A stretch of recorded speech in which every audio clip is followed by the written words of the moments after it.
Hello, I'm Kurt Lidke, Executive Director of Klamath Film, and you just watched Kate, Dear Coma Girl Into the Light, an animated mind trip into the mind in our K through 12 student film category. With us are the brother-sister tandem behind the film, Owen Pyle and Signa Fischer. Thank you both for joining us. Thank you for having us. How are you? I'm doing well, and how about yourself, Owen? I'm doing pretty good. So when did both of you first get into filmmaking? Um, I think we did like short films for like sixth grade and we just made videos and I really thought it was fun. And then I started getting into animating like a year later. So, Yeah, for me, throughout high school, I've been taking classes just with just film editing, yearbook, things like that. I've been part of that scene with, just editing things. I've been pretty decent at it. I mean, I've been doing it for quite a while, ever since freshman year of high school, and it's now my senior year, and I've been doing it almost every year.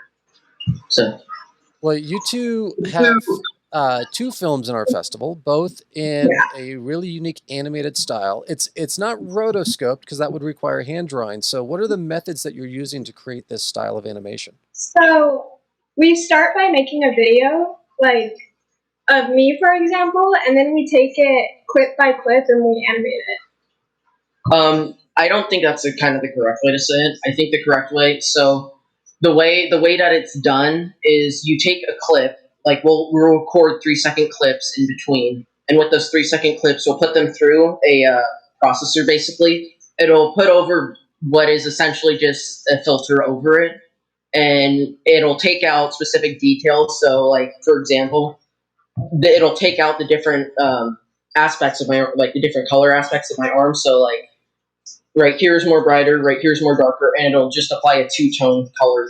Like that's just an example. Like it'll apply a two-tone color palette onto it, and so we basically run it through that, and we take 3 to 5 different effects. And in Adobe, what we do is we kind of layer them over each other, and we were just finicking around with the transparency of, like, okay, which layer would look the best over, this layer, or things along that line. Great. And just adding enough layers, eventually you start seeing all sorts of cool effects when you mess with enough of the colors, right? Yeah. Cool. Well, the story for this film, getting hit by a deer and knocked into a coma, is this concept at least partially coming from personal experience? Because it's kind of random to come up with that concept. No, it's about my sister.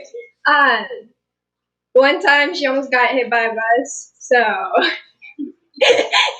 I thought it was just funny to like put that in perspective and try to like animate it. Okay, great. So entering a dreamlike state and encountering an off-camera narrator to try to escape this coma setting. Essentially, that's the story arc. It's a concept that I've seen done a couple of times, but it's rare for anything short of a major Hollywood blockbuster that has a massive budget to even attempt to try to get into a dream state, because it's such a difficult thing to present on film. But when you're doing this animated style, you can still present that. So what filmmaking challenges did that present? So I think the main challenge was that, every 3 seconds of the film took about 15 minutes to make. So it would be, we would do multiple takes. Like 15 minutes is actually the minimum that it would take. So we would have around, I'd say 4 or 5 different shots, and we would go through each one. We would see how it turned out. And then when we were looking at the shots, we are like, which one do we want to use for a program? Which one do we want to put through? Which one do we want to, show and layer on and then connect with, other scenes we have? And so with that, it was, I think what helps is that we had the time to do that. There wasn't necessarily too much of a time constraint on us. We were mostly focusing on what do we want to do, because we were in the pandemic. We didn't really have much to do. We were just and I think it's a good thing to do, like especially if you need something to do during the pandemic. Like it was actually really fun, but it took a lot of work. So it's odd because normally life of a student, you're usually pretty busy. And then if you're doing any sort of extracurricular school activities or whatnot, and all of a sudden everyone found themselves with this massive abundance of time and the ability to actually do projects that can be very time consuming.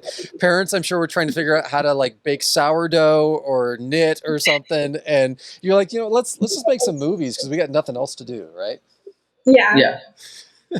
So have you had a chance to showcase this film anywhere? Have you shown it to students or at film festivals? No, we haven't. Any reactions from at least those who have seen it? My mom and dad saw it. I mean, we the reactions for it were pretty all right. I mean, when we first showed it, it was really rough. It was incredibly rough. It wasn't really something that I would feel comfortable showing to anybody, actually. But with us tinkering it, we finally came to a product that we were happy with, satisfied with. Any bloopers or memorable moments from filming or editing? Because there's often we have a lot of behind bloopers. the scenes is always better than during the film. So yeah, because we filmed it like before we animated it. So yeah, we have a lot of bloopers. Anything stand out that's particularly memorable now? Not really, but I had a lot of word slumps. I was like saying weird things. Like, where did that come from? So what do you hope that people take away from watching this film? I genuinely just hope everyone enjoys it. And in the film, during the end, in the dreamlike state, she found peace and she found enjoyment in like this state when most people would be like scared. And I think that's pretty cool. A pretty cool thing to think about, For me, coming from the more technical side of this, I think that it would be a good takeaway, kind of to show like the power of these, these softwares. I mean, like you said, it would take like a really high, budget in order to make something like this normally. But we were able to make it kind of just, from our house, just with kind of minimal resources, minimal software. And so I think it would be good if people were to take away that, hey, maybe you can do this too. I mean, it's really simple. It's kind of simple.